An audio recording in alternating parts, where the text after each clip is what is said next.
avec la thématique qui va nous intéresser ce soir, avec Fabrice Philippot qui nous fait l'honneur, le plaisir et le privilège de sa venue ici pour nous parler d'extractivisme avec le titre de la conférence ce soir, extractivisme, comment en sortir. Ça suppose un certain nombre de préalables.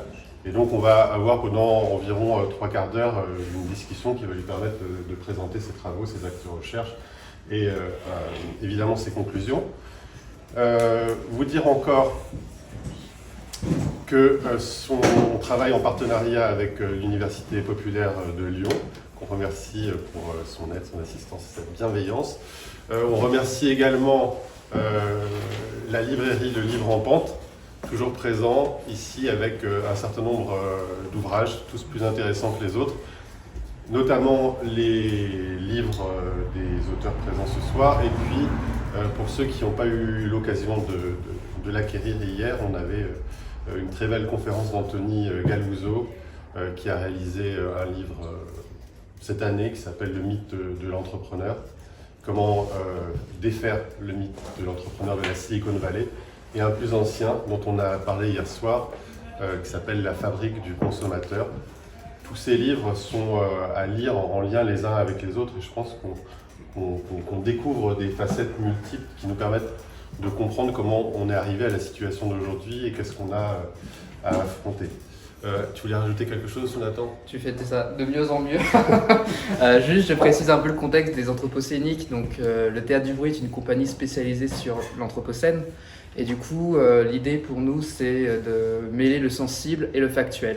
Donc, le sensible, évidemment, par le biais de spectacles que nous montons et tournons, mais aussi par le biais du factuel, essayer de mêler de la connaissance et d'émulsion d'échanges, etc.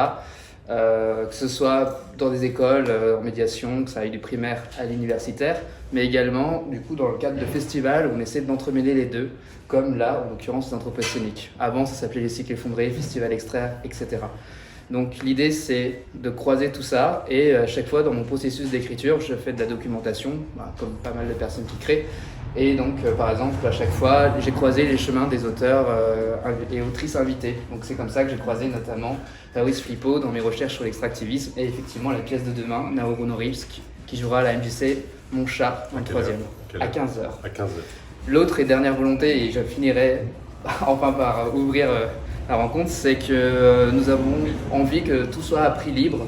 Et donc du coup, il y a un chapeau qui est là, un casque rouge et blanc. N'hésitez pas à participer pour qu'on puisse continuer à organiser d'autres événements de ce genre. Voilà, merci encore à la Maison d'écologie parce qu'à chaque fois, j'ai pas le temps de glisser ça. Et merci à Yann d'assurer toutes ces rencontres. Un plaisir. Et merci à Fabrice Philippot d'avoir honoré cette rencontre. Fabrice Philippot, justement, professeur de philosophie à Paris Diderot. Spécialiste des questions de développement durable, même si vous êtes un petit peu critique par rapport à cette notion, chercheur au laboratoire du changement social et politique, auteur notamment, et c'est important de le dire ici parce que c'est un haut lieu sur cette question, de décroissance ici et maintenant, aux éditions Le Passager clandestin, c'était en 2017, et depuis vous travaillez sur la dénumérisation d'une part, et d'autre part toujours sur la question du développement durable en critiquant la notion. La première question que j'avais envie de vous poser, c'est quelles influences vous avez? Est-ce qu'on peut vous rattacher votre travail à une mouvance particulière? Oui, on peut dire que c'est une mouvance technocritique. C'est le mot qui est un peu consacré maintenant. Ok. Deuxième chose, je voulais faire un petit clin d'œil pour ceux qui l'avaient vu l'année dernière, parce que c'est vrai que le festival a changé. L'année dernière, on était parti sur un festival qui s'appelait Extraire. Cette année, donc, c'est les Anthropocéniques. Dans le cadre de ce festival Extraire, on avait organisé une diffusion d'un film, un très beau film. Je ne sais pas si vous l'avez vu, qui s'appelle True Story. J'essaye de le dire à la québécoise. True Story. True Story. Donc méfiance si vous allez le chercher sur internet, il peut être visualisé sur YouTube. Évidemment c'est un titre qui est équivoque, mais normalement vous allez tomber sur un film avec des images extrêmement rares de la fin du 19e siècle. Et c'est un film qui se déroule donc au Canada, qui nous montre beaucoup d'images d'archives et qui nous montre l'évolution des mines canadiennes avec une série de problèmes que vous allez évoquer, je pense.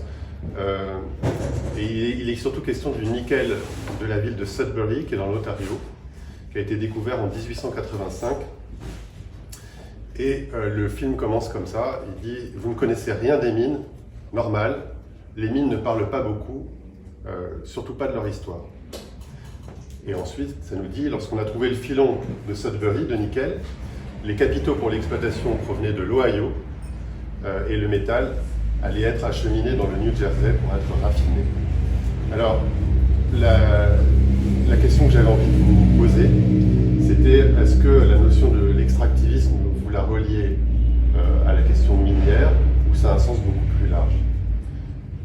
Si on suit l'origine du mot, c'est plus un mot, ça peut surprendre, mais c'est plus un mot positif, au sens où ça désignait une forme, ce qu'elle peut être qualifiée d'une écologie populaire, d'usage de la forêt amazonienne dans des proportions compatibles avec la permanence de l'Amazonie. Donc c'est un certain nombre de personnes qui prélèvent du caoutchouc sur les arbres dans la forêt amazonienne sans abîmer la forêt amazonienne, qui ont en fait revendiqué ce mot-là contre des ONG conservationnistes qui voulaient tout protéger dans la forêt, en disant nous on veut quand même pouvoir utiliser la forêt amazonienne. C'est Anna Belnik qui a fait l'histoire un petit peu de ce mot-là et qui souligne ce point en expliquant que donc ça se passait dans les années 90, les travailleurs qui vont dans la forêt pour prélever le caoutchouc disent regardez, nous on a une forme d'usage de la forêt qui est soutenable.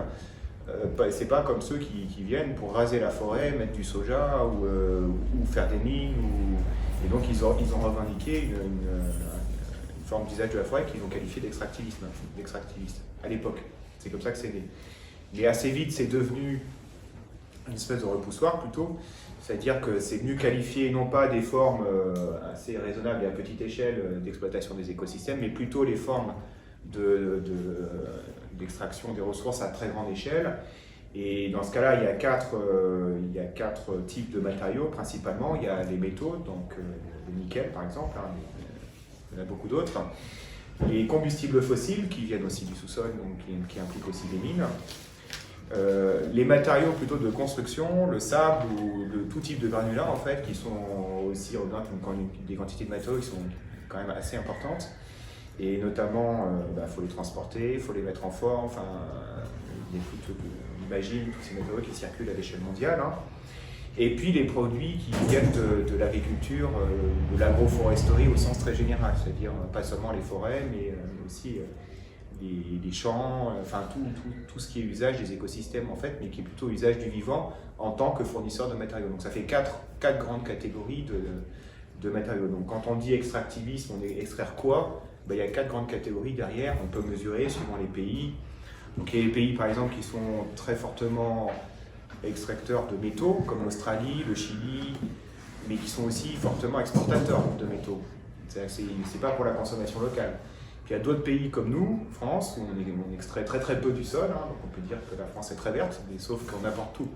Donc on importe les combustibles fossiles puisque c'est le pétrole, on importe les métaux, parce qu'il n'y a quasiment pas de mine de métaux sur le territoire français. On importe plutôt les matériaux de construction en large partie parce que même une bonne partie du sable français est importé, du sable utilisé pour la construction, quoi. Et du point de vue des produits agricoles, c'est pareil, la France n'est pas autosuffisante en produits agricoles, notamment à cause du régime carné, du fait de manger de la viande. Ça implique de faire venir des aliments pour bétail, quoi. Alors quand on utilise ce terme extractivisme, parce qu'on sait bien, bonjour, Je suis désolée de venir. il n'y a pas de souci. Quand on utilise ce terme d'extractivisme, c'est un mot qui a un usage politique, hein, c'est-à-dire ça décrit une situation politique. Souvent, on dit que les mouvements écolos ils s'opposent à l'extractivisme ou ils essayent de le réguler. C'est utilisé dans un champ, c'est utilisé en philosophie ou ça a un sens pour les industriels ce mot? Pas tellement en fait, parce que ça fait partie un peu de ces mots qui, comme grand projet inutile et imposé, comme souvent c'est pour dénoncer. C'est des mots un peu, je dirais, qui existent un certain temps pour se démarquer dans l'espace public d'autres types de mots, et comme au bout d'un moment il y a une espèce de récupération qui se produit, et donc du coup il faut trouver un autre mot, donc en tant que tel, sur le fond, ça nomme des choses qui sont critiquées depuis longtemps, mais pas forcément avec le terme extractivisme. Donc c'est comme développement durable. Développement durable, pendant un certain temps, ça venait critiquer le développement, donc ça avait un sens. Et puis c'est devenu tout et n'importe quoi dans l'espace public, donc il a fallu trouver un autre mot comme transition, comme décroissance, et à chaque fois c'est essayer de faire la guerre dans l'espace public pour arriver à se démarquer, pour que les gens comprennent quel est le message et que ce message ne soit pas détourné auprès des populations où ils se disent bon ah oui ça c'est ceci, et en faisant une erreur en fait sur l'interprétation. Et le développement durable aujourd'hui reste un enjeu important à l'échelle internationale, c'est-à-dire que le développement durable, on n'a toujours pas la bonne formule.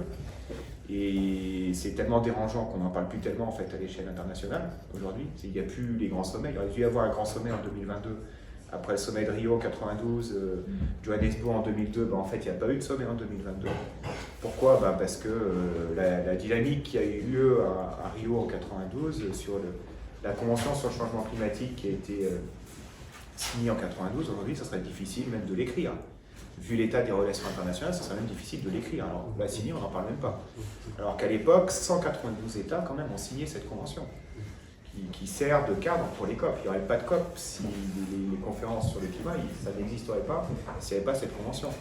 Donc, on peut dire que ça ne sert à rien. En même temps, il pourrait ne pas y avoir ce qui sert pas à grand-chose, je suis d'accord, mais ça pourrait même ça ne pas exister.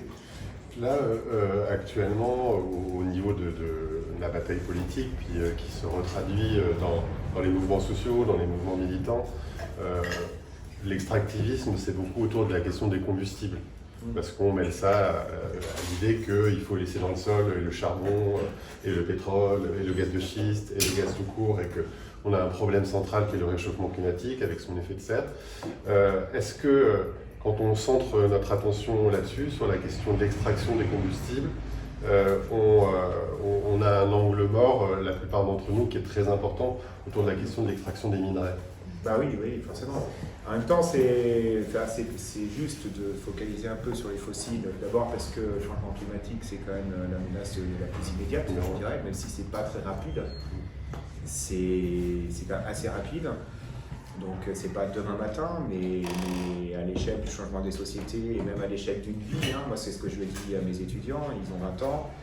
En 2050, ils ont 30 ans de plus, même un petit peu moins. En fait, ils ne seront même pas à la moitié de leur carrière professionnelle, que peut-être il fera déjà 3-4 degrés de plus.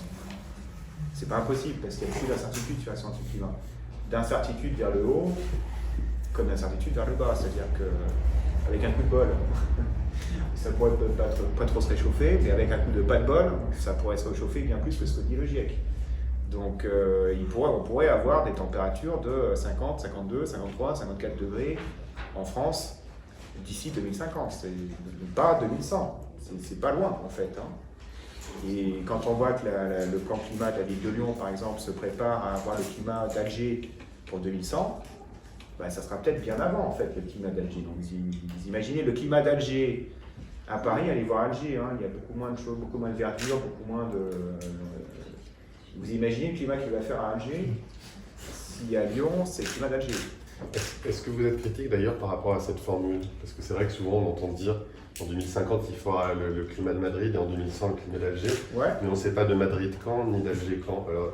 Oui, de maintenant en fait, ou il y a 10-20 ans. Enfin, c'est déjà c'est visuellement. Oui, je suis d'accord, mais c'est visuellement comparable quand même. C'est-à-dire qu'on peut prendre une photo d'Alger aujourd'hui et se dire ça sera comme ça dans 50 ans.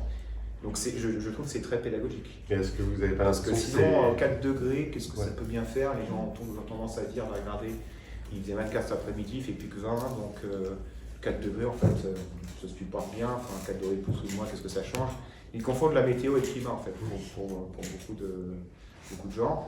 Et parce que le climat est très difficile à percevoir en fait, sauf à avoir l'expérience internationale, d'avoir voyagé, d'avoir été dans des climats différents et encore suffisamment longtemps. Parce que comme le climat c'est une continuité longue durée, si on n'expérimente pas sur une durée longue justement, en fait on se dit on va au Canada, il fait froid. Ouais mais enfin, froid toute l'année et c'est pas la même chose. C'est-à-dire que c'est la régularité du climat qui fait le type de culture qu'on peut faire. Et donc c'est du temps très long. Et donc, non, je trouve que pédagogiquement, ça reste pertinent. Moi, j'utilise tout le temps et je trouve que ouais, j'ai pas trouvé mieux pour illustrer en fait ce qu'on peut vivre. Et donc par rapport à ça, pour aller sur quelque chose qui est peut-être juste pour compléter, je vous en prie. Ouais, sur les fossiles, parce qu'il n'y a pas un angle mort, hein, c'est ça la question. Alors, du coup, focaliser sur le climat, c'est intéressant, enfin, je trouve que c'est important parce que c'est là, ça c'est immédiat. Pourquoi ? Parce que d'une certaine manière, les autres sont moins immédiates. C'est-à-dire que le métal, on peut encore creuser. Peut-être c'est une mauvaise nouvelle, mais enfin, on peut encore creuser. Sur les fossiles, on peut encore creuser. Avec le pic de fossiles, il n'est pas tout de suite. Le charbon, on peut creuser, mais creuser. Il y a la marge, hein, on peut y aller. Hein. Sur l'agriculture, on peut moins creuser, mais il reste quand même de la marge. On peut encore raser quelques forêts, et pas mal de forêts en fait, hein, pour mettre des champs. Donc il y a encore de la marge. Sur les matériaux, tout ce qui est sable, il y a encore de la marge aussi. Et surtout, il y a une marge, je dirais, géopolitique. C'est-à-dire que si jamais il n'y a plus de matériaux à un endroit, on peut aller un petit peu plus loin, pousser ceux qui s'y trouvent et quand même récupérer des matériaux. De la même manière qu'aujourd'hui, le pétrole, une grande partie du pétrole qu'on consomme, c'est du pétrole qui vient du Moyen-Orient, qui est prélevé dans des endroits où il n'y a que quelques bédouins, donc ça gêne pas grand monde. On imagine que, enfin d'ailleurs on l'a vu, on l'a vécu quand il y a eu la hype sur le gaz de schiste en France, que les gens ont commencé à faire les compagnies ont fait à faire des forages en Seine-et-Marne et en Ardèche.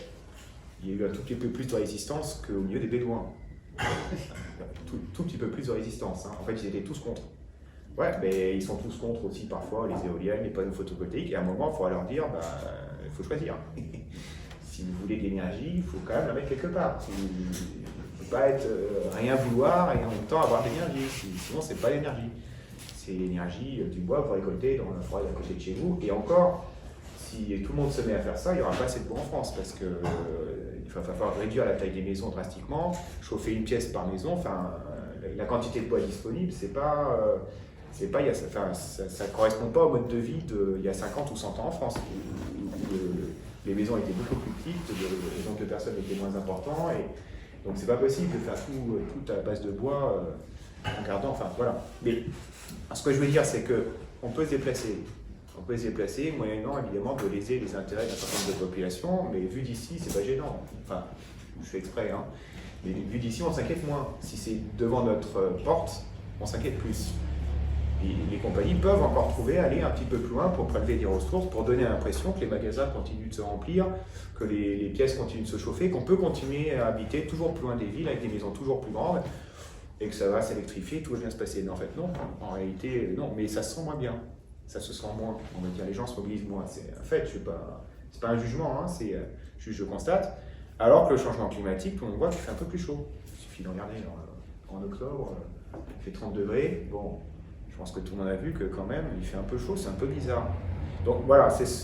Je dis la menace, elle est plus sensible, elle est plus palpable que sur les matériaux, même si sur les matériaux, les personnes les plus embêtées par cet extractivisme ne sont pas dans les pays développés, ils sont en général des populations qui ont une capacité moindre d'expression et de poids politique en fait.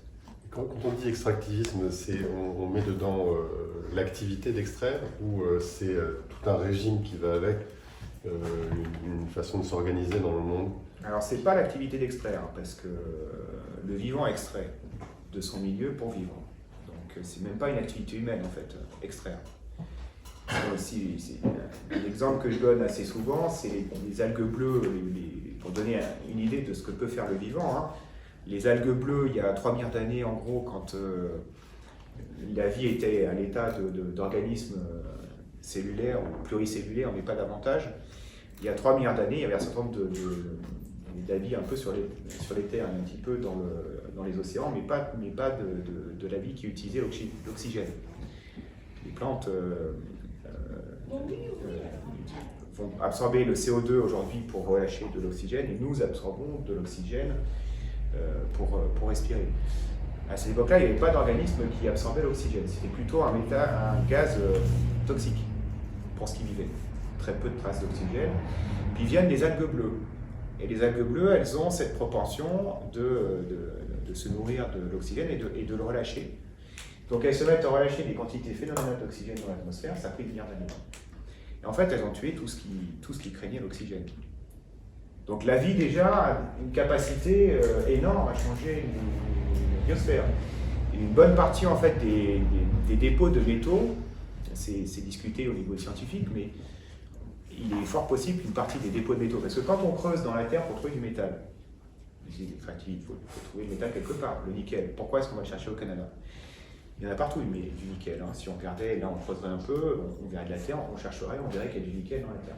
Pourquoi personne vient faire un trou ici? Donc déjà parce qu'il y a une ville dessus, mais aussi parce que non, mais ça restreint beaucoup les réserves, ça restreint beaucoup les réserves. En France, il y a une large partie des réserves de sable qui ne sont pas extraites parce qu'il y a des villes dessus.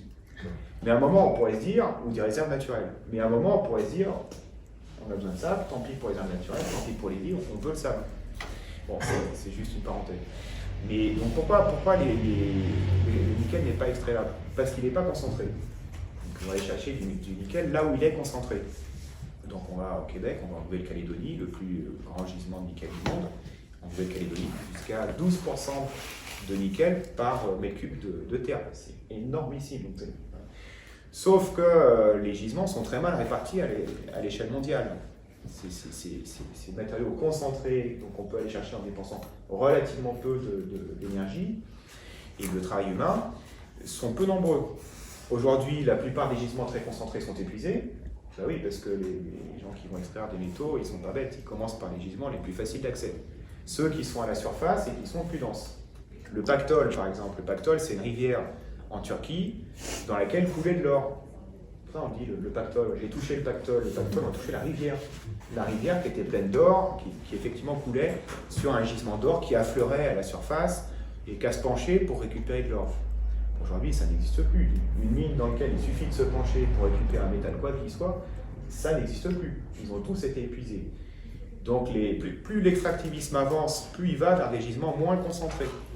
Donc plus il faut qu'il retombe des quantités de terre plus importantes pour trouver toujours moins de métal. Je vous donne juste encore un exemple, hein, dans les mines de cuivre. Les mines de cuivre, il y a eu des gisements à 10% aussi comme le nickel. Aujourd'hui, on est dans des mines à 0,5% de cuivre par mètre cube. 0, ou par kilomètre cube, peu importe, mais 0,5%. Donc il faut retourner énormément de terre pour trouver un tout petit peu de métal. Alors pourquoi c'est possible? Grâce aux combustibles fossiles. À la main, pas possible. À la main, il faudrait qu'une société qui veut utiliser un tout petit peu de cuivre, il faudrait qu'elle utilise toute sa population pour récupérer 1 kilo de cuivre, et pendant ce temps-là, on ne cultiverait pas les terres. Enfin, c'est absurde. Aucune société ferait ça, si c'était à la main. Donc il faut les combustibles fossiles. Donc les combustibles fossiles sont aussi une condition de l'extractivisme des autres. C'est pour ça aussi que c'est important quelque part de parler. C'est un système. Voilà. D'accord. Donc pour donner les chiffres, là, ce que vous dites sur le cuivre, c'est en gros où les 500 grammes de cuivre, il faut qu'on casse 200 kg de matière, c'est ça? Oui, enfin 0,5% sur 1 mètre cube, donc, ou sur 200 kg. 1 kg, 200. 1 kg, 200 kg. Oui, il faut faire la division sur 200. Et donc ça veut dire qu'on a des rejets très importants, et donc ça veut dire que non seulement il faut de l'eau, non seulement il faut de l'énergie, mais que ça pollue. Ah bah oui, et c'est déjà connu, c'est connu depuis longtemps. C'est avec les Grecs, dans l'Antiquité, il y a 2500 ans, ils disaient déjà les mines polluent, c'est pas bien. Déjà, c'est connu dans l'humanité depuis que les mines existent, que les mines posent un problème. Parce que quand on creuse, on récupère du cuivre très bien, mais en général on ne récupère pas que du cuivre. Dans le minerai, il y a autre chose. Alors parfois c'est bien, on va trouver, alors je ne me rappelle plus pour le cuivre. Hein, avoir de l'or avec, c'est bien. Non, c'est assez rare. Mais ça peut être du tungstène, par exemple. Le tungstène, c'est quand même très très intéressant. Mais ça peut être des composés radioactifs. Mais ça peut être aussi des composés toxiques. Donc une mine produit une quantité de déchets, et puis quand on récupère ce qu'on récupère dans la terre, c'est le minerai. C'est-à-dire qu'en fait, c'est le cuivre, mais aggloméré avec d'autres trucs. Donc il faut faire un traitement chimique pour extraire le cuivre. Et le produit chimique, il faut l'utiliser en grande quantité. D'autant plus grande quantité qu'il n'y a pas beaucoup de cuivre en fait dans le cuivre, dans le minerai de cuivre. Donc derrière, ça génère des quantités de déchets qui sont importantes. Nous, quand on regarde les films, les westerns, tout ça, avec les pionniers qui sont dans les rivières, ils sont avec leurs petits amis, ils essaient de chercher de l'or, au Klondike ou ailleurs. Ils utilisent quoi, du mercure déjà à l'époque, au 19e ou... Alors ça, je sais pas, mais en tout cas, c'est bien l'image qu'on verra plus, cette image-là, parce que ça veut dire que... Parce que ça veut le dire... prospecteur individuel, ça peut exister, ça. Bah oui, ça veut dire qu'il y a des pépites de grosse taille qui sont disponibles à la surface.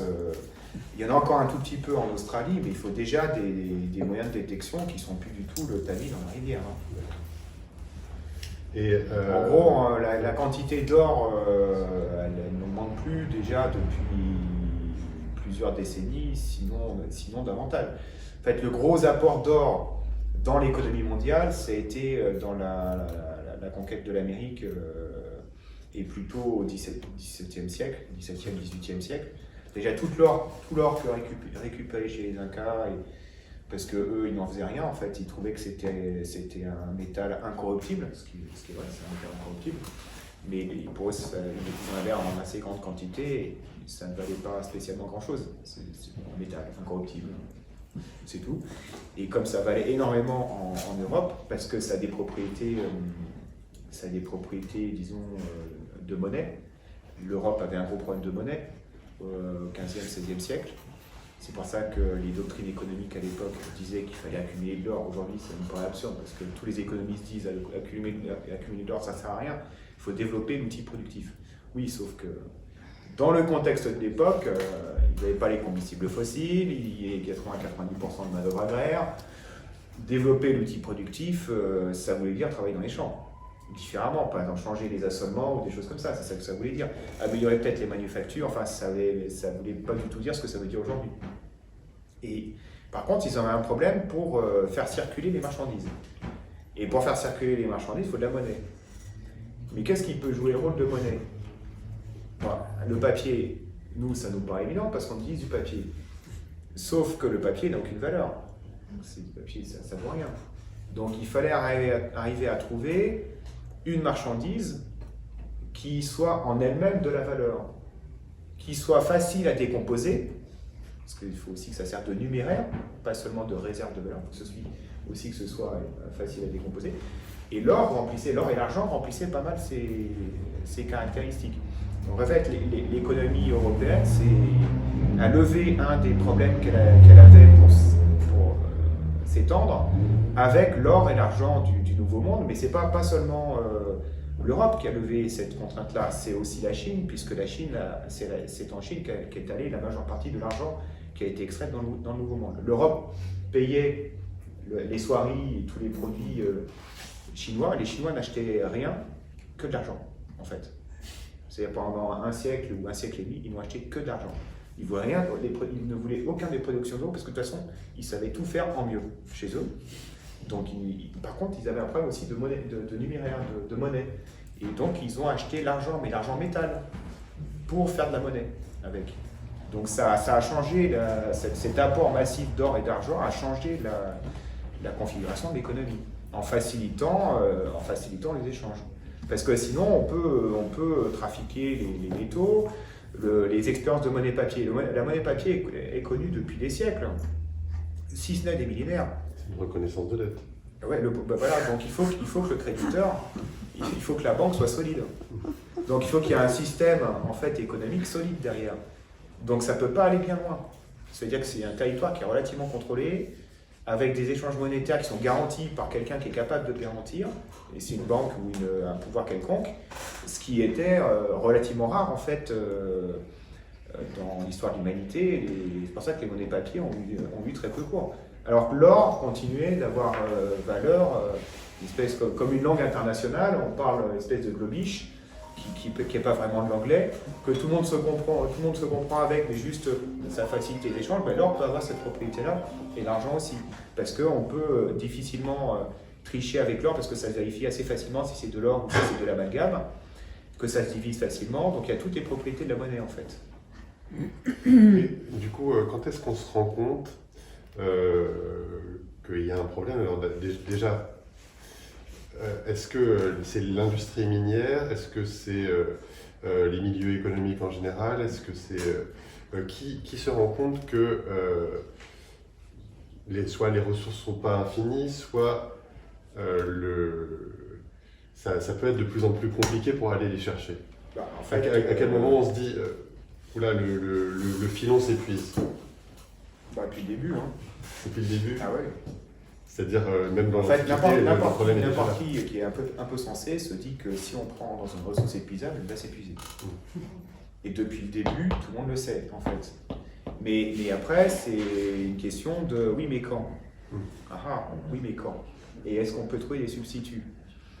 Et si les Anglais commencent à prendre du charbon de terre, d'abord, si je rappelle, hein, mais c'est quand même parce qu'ils n'ont plus de charbon de bois. C'est-à-dire qu'en gros, ils ont brûlé toute leur forêt, ils n'ont quasiment plus de forêt pour faire du charbon de bois. Donc le charbon de terre est connu de longue date, hein, c'est comme le pétrole. Les propriétés du pétrole sont connues depuis des millénaires en tant que combustible. Simplement, personne n'a envie d'aller l'extraire parce que c'est sale, c'est dangereux, ça sent mauvais, donc personne n'a envie d'y aller. L'Angleterre, à partir du moment où elle n'a plus de charbon de bois, elle contraint une partie de la population dans des conditions assez désagréables, on va dire, à descendre dans des puits pour aller chercher du charbon de terre. Et ce charbon de terre vient, enfin je passe un peu vite, mais du coup pour comment extraire le charbon de terre plus facilement, sont inventés un peu les rails, les wagons. Enfin, le chemin de fer s'invente sous terre, en quelque sorte. D'abord dans les mines, puis ensuite utilise le chemin de fer pour déplacer des personnes à la surface, alors qu'au début, c'est pour déplacer du charbon de terre. La machine à vapeur sert aussi d'abord dans les mines à remonter l'eau, remonter différents types de poids. Elle est très inefficace. C'est une machine qui est très peu efficace, mais comme elle est juste à côté du combustible, qu'elle ne soit pas efficace, c'est pas très grave dans un premier temps. Donc elle est sur une niche technologique où elle peut s'améliorer petit à petit, être améliorée par les ingénieurs petit à petit, avec un rendement quand même très faible.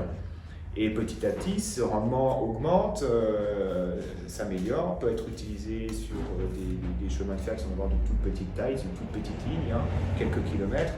Et puis, mais les gens ont déjà conscience que les ressources sont limitées. Ce qu'il y a, c'est que certains disent bah oui, mais les ressources sont limitées, mais nous, on a besoin de progrès, on a besoin de ceci, on a besoin de cela, et utilisons ces ressources-là, puis on verra plus tard. Ce que je veux dire, c'est qu'il y a la tentation de creuser toujours plus profond, toujours plus en grand, de faire les choses de manière plus massive. Pour l'énergie, c'est assez simple, parce que, je ne sais pas si c'est le bon terme, mais on parle de retour sur investissement énergétique, c'est-à-dire que si vous mettez un baril de pétrole pour en sortir 10, c'est bien, si c'est 2, c'est moins bien, si c'est 9 pour en sortir 10, c'est un peu douteux, et puis le moment où on atteint 10 barils de pétrole qui sont nécessaires pour creuser, pour aller en sortir 10, on se dit que ça ne sert plus à rien. Alors comment est-ce qu'on calcule dans le cadre des métals qu'à un moment donné on a touché la limite, que ça vaut plus le coup? Alors, première remarque, d'abord, c'est pas 10 à 10 que c'est plus bon. Hein. Ouais. Parce que bah oui, parce que ça serait vrai si dans notre société, nous étions tous des extracteurs de pétrole. Mais nous sommes aussi des profs, nous sommes aussi tout un tas de choses, tout un tas de gens qui vivent avec le combustible fossile. Donc ça veut dire qu'il y a une très petite partie, il y a 10% de l'énergie mondiale qui est mise dans l'extraction d'énergie. 10% de l'énergie mondiale qui est mise dans l'extraction d'énergie. Donc les 90% servent à faire tourner tout le reste de l'économie. Donc c'est en dessous de 1 pour 10 que ça devient problématique. Puisqu'on est aujourd'hui dans la proportion 1 pour 10, donc il faut qu'il y ait un rendement. C'est-à-dire un baril de pétrole, non seulement il faut qu'il y ait une fraction du baril de pétrole qui aille chercher du pétrole, mais il faut que tout le reste du baril de pétrole fasse tourner le reste de la société. Donc en fait, 9 sur 10 du baril de pétrole fait tourner la société, et 1 sur 10 va chercher des nouveaux barils de pétrole. Donc c'est bien avant 10 sur 10, c'est-à-dire 1 pour 1, que le problème se pose. Il y a un problème. Ben oui. Donc ça c'est le premier point. Et le deuxième point, c'est pour les métaux, c'est compliqué, parce que là aussi, c'est compliqué, c'est un peu le même problème, c'est-à-dire que ça dépend un petit peu qu'est-ce qu'on consent. On a l'impression comme ça, pour les réserves de métaux ou de fossiles, une image qu'on a souvent en tête, c'est une espèce de réservoir, hein, c'est-à-dire le réservoir il se vide. Un réservoir de fossiles, il y en a de moins en moins, puis quand on arrive au fond, il n'y en a plus. Le concept de réserve fait penser à ça. En fait, c'est très trompeur parce que la réserve, une réserve de métal, ça dépend, par exemple, alors de l'énergie qu'on va mettre dedans, ça c'est sûr, de la faisabilité technique. Je rappelle que, alors c'est sur le fossile, c'est pas sur les métaux, mais l'accident de Deepwater Horizon dans le golfe du Mexique de BP a failli couler BP, financièrement parlant. Et pourquoi? À cause d'un problème technique. C'est-à-dire qu'il y a eu un problème dans l'exploitation du pétrole en mer profonde. C'est un système qui a été mal conçu, quoi. Enfin qui a été mal conçu. Il faut dire qu'il sortait dans des limites de l'ingénierie, donc on prend des risques, quoi, hein. C'est-à-dire que plus le gisement est difficile d'accès, plus les risques techniques et technologiques sont grands, en fait, hein. Donc avec un risque prudentiel qui s'ajoute. Ben oui, ben oui. Aujourd'hui, quand on regarde, c'est pour ça que je dis le tamis, ça on ne reverra pas, ça on ne reverra pas non plus le colonel Drake à la fin du modèle, qui arrive avec ses planches et ses tuyaux, il construit son petit derrick là, il plante son tuyau, puis hop, il y a le pétrole qui saute. Alors maintenant, il faut $1 milliard sur la table, hein, pour faire un nouveau gisement de pétrole. C'est plus la même chose, hein. Si on n'a pas 1 milliard, c'est même pas la peine de réfléchir, il n'y en a pas. Donc, c'est les risques financiers qui augmentent. Jusqu'où les risques financiers peuvent aller? Ça peut aller loin, hein, les risques financiers, hein. Risque politique. Je disais tout à l'heure, les Bédouins dans le Sahara, en Arabie Saoudite, un pays qui n'est pas super connu pour sa qualité démocratique, on peut aller chercher du pétrole chez les uns, chez les autres, mais jusqu'où les gens sont prêts à aller chercher du pétrole chez les uns, chez les autres? Jusque politique, géopolitique, on voit qu'il y a la guerre en Ukraine. Enfin, en fait, une réserve, c'est tout ça. C'est pas un verre qui se vide.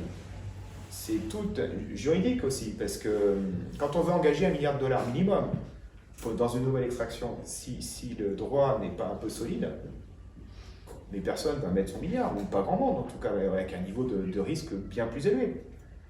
Donc comme les compagnies n'ont pas non plus, les compagnies augmentent depuis quelques décennies, enfin on va dire 10 ou 20 ans, augmentent considérablement les frais d'exploration donc il y a un niveau de risque. Alors en fait c'est un peu paradoxal, donc c'est paradoxal non, mais dans l'économie du pétrole, quand le prix du pétrole est haut, les compagnies sont riches, et donc elles vont prendre des risques dans l'investissement et l'exploration et des choses comme ça. Quand le prix du pétrole est bas, les compagnies sont pauvres, entre guillemets, donc elles vont arrêter d'explorer jusqu'à que le prix du pétrole, ça ne va plus, ou plus beaucoup, ça se raréfie à nouveau et ça remonte. Donc ça aussi, ces allées et venues fait que les investissements ça conditionne quand même pas mal les investissements. Un rapport de force qui fluctue. Une compagnie aujourd'hui, elle peut investir 1 milliard, 10 milliards, peut-être 100 milliards, mais 100 milliards déjà, 100 milliards, il n'y a pas beaucoup de compagnies qui peuvent investir 100 milliards. Donc il y a une limite quand même à la quantité de milliards qui peut être investie. Alors la proposition du soir, c'est comment sortir de l'extractivisme. C'est-à-dire que déjà, il y a un moment où on considère qu'on y est rentré. Alors, est-ce qu'on peut dater ça, ou est-ce que c'est une vue de l'esprit la date de dire on est dans l'extractivisme, on ne sait pas exactement quand on y est rentré, mais on y est. Ça, c'est votre postulat. Oui, je pense. Après, c'est vrai que c'est difficile de donner une date sur des phénomènes qui sont des phénomènes graduels, en fait. Est-ce qu'on peut dire qu'on est dépendant? Ça peut être des dates symboliques. Est-ce qu'on peut dire qu'on est dépendant, du coup? Et si oui, comment est-ce qu'on mesure cette dépendance? Oui. C'est-à-dire qu'aujourd'hui, quand on regarde, si on regarde les modes de vie, c'est-à-dire les pratiques répétitives et largement répandues qu'on a, c'est ça les modes de vie, hein, c'est les phénomènes de masse en fait, c'est pas les choix individuels, c'est les phénomènes de masse. Le métro, il dépend d'un approvisionnement régulier en métal. Toutes les voitures qu'on voit dehors, tous les gens qui se déplacent en voiture, ça dépend d'un approvisionnement régulier en métal. Il y a énormément de choses qui dépendent d'un approvisionnement régulier en métal. Et je parle que du métal. Il y a encore l'agriculture, encore les matériaux et encore les fossiles. Donc oui, on consomme des quantités de matériaux qui sont d'ailleurs... Alors ça peut d'ailleurs être parfois surprenant, c'est-à-dire qu'on peut se dire, entre guillemets, à la campagne, ils consomment moins. En fin de compte, il y a une empreinte matériaux qui a été faite de la ville de Paris, empreinte matériaux assez faible, assez Paris consomme assez peu de matériaux. Il y a un autre endroit en France qui a été étudié, qui est, disons, Toulouse et ses environs, et qui consomme beaucoup de matériaux, pardon. Alors pourquoi? Parce que Paris a déjà investi ses matériaux, en fait. Hein. Le stock est là. Il y a un stock d'immeubles, il n'y a plus qu'à le réparer.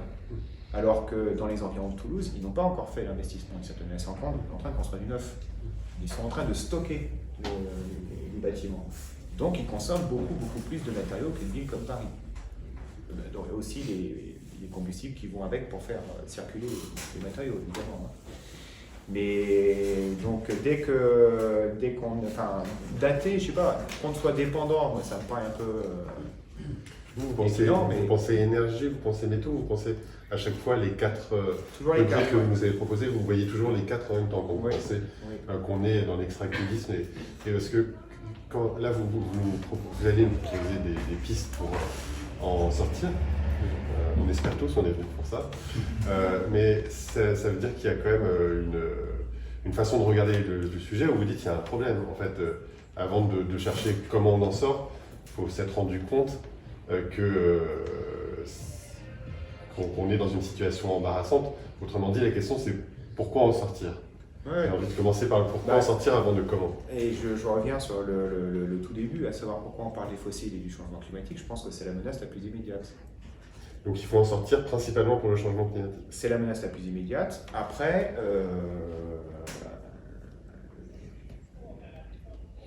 les combustibles fossiles aujourd'hui sont quand même le meilleur moyen d'aller chercher tous les autres matériaux. Donc c'est ça aussi. Donc réduire la dépendance aux fossiles, c'est-à-dire quand même dire réduire la dépendance à tous les autres matériaux. Donc ça veut dire, si je prends les uns et les autres, hein, les métaux, au lieu d'en extraire toujours plus dans le sol, il faudrait peut-être récupérer ce qu'on a déjà. C'est la logique de l'économie circulaire, hein, c'est de dire on a un stock déjà extrait, et ce stock, il ne faudrait pas le perdre bêtement. Donc juste pour clarifier, je vous laisse répondre après, mais pour clarifier, le problème principal qu'on a aujourd'hui, c'est le changement climatique. Et ce changement climatique, il est alimenté par l'extraction de ressources fossiles. Pour aller chercher les matériaux, il faut aussi beaucoup de ressources fossiles. Donc tout ça, pour parer à la menace principale, on essaye d'extraire moins, d'arrêter l'extraction. Et ça suppose, ce dont vous allez nous parler maintenant, qu'on fait avec le stock qui est déjà là de matière. Oui, c'est un peu l'idée, c'est d'utiliser les matériaux qui sont déjà là. Donc ça veut dire pour les métaux, le stock est déjà là. Attention, ça veut dire beaucoup de changements. Hein. Ça veut dire le stock et réutiliser le stock, ça veut dire beaucoup de changements. Hein. Mais pour les métaux, le stock est dans les objets, donc il faut récupérer les métaux qui sont dans les objets, déjà. Pour ce qui est des matériaux de construction, si possible, on peut construire. Entretenir ce qu'il y a déjà, mais pas construire du neuf. Construire plutôt du durable que qui s'effondre, qui ne dure pas, qui se fissure au bout de 3-4 ans. Quoi. Et puis du point de vue des produits agricoles, avoir plutôt un mode de vie. Parce que l'agriculture, c'est les matériaux aussi, hein, donc c'est le bois, c'est pas seulement l'alimentation.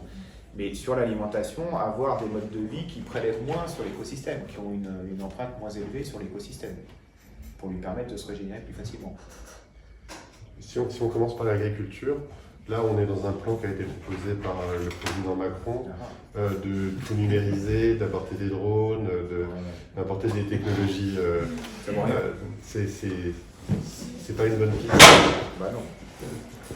Non, parce qu'en gros, c'est l'optimisation de l'existant. C'est de dire, on va mettre un petit peu moins de pesticides grâce aux drones et des choses comme ça, mais en fait, c'est toujours la même logique. La même logique, c'est toujours de manger quand même beaucoup de viande, donc c'est d'avoir beaucoup d'élevage, donc d'avoir beaucoup de kilomètres carrés de plantation pour nourrir les bêtes. Donc tout ça, ça prend beaucoup de place sur Terre. Hein. Je rappelle que 2/3 des terres agricoles à l'échelle mondiale sont utilisées en gros soit pour l'élevage, soit pour mettre les bêtes, soit pour cultiver de la nourriture pour les bêtes. Donc c'est un impact majeur sur la planète. Et quand on regarde le type d'agriculture qu'on a, c'est-à-dire avec très peu de paysans et énormément mécanisés, donc ça veut dire beaucoup de métal, ça veut dire beaucoup de combustibles fossiles, ça veut dire une dépendance aux produits chimiques, pesticides, etc., qui eux-mêmes ont non seulement une influence sur les écosystèmes de fabriquer, au moins. Les engrais, c'est de l'extraction, de la potasse, c'est de l'extraction de l'air, c'est de l'azote, avec le procédé Haber-Bosch. Donc non, il faudrait une agriculture totalement différente, ou très différente, avec les calculs donnent, en gros, il faudrait 3 à 4 fois plus d'agriculteurs. En gros, ça serait encore mécanisé, hein. Ça ne serait pas à la main, mais 3 à 4 fois plus d'agriculteurs. C'est l'ordre de grandeur. Pour arriver à avoir une agriculture qui dépend moins des combustibles fossiles, qui stocke beaucoup plus de carbone dans le sol, qui est beaucoup plus diverse, un régime beaucoup plus végétarien. Alors, pas végétalien, parce qu'on ne peut pas vraiment être végétalien. Les êtres humains ne sont pas... Il faut ajouter dans ce cas-là du complément alimentaire, hein, mais autant végétarien que possible. Puis il y a toute une discussion sur la place des animaux dans les agricultures possibles. Donc ça, c'est juste pour l'agriculture. En fait, tout ça, c'est un peu connu déjà. Les études existent, et donc c'est plus des problèmes de politique ou disons, de ce qu'on appelle un lock-in socio-technique, c'est-à-dire c'est des situations bloquées. Les agriculteurs, pour une partie d'entre eux, sont endettés jusqu'aux dents et soit ils produisent à fond pour gagner un tout petit peu, mais ils ne peuvent pas rembourser les crédits. Enfin, voilà, il y a une situation qui est très compliquée. Parce qu'il faudrait changer les outils. Alors après, sur les métaux, puisqu'on parle des tracteurs, ouais.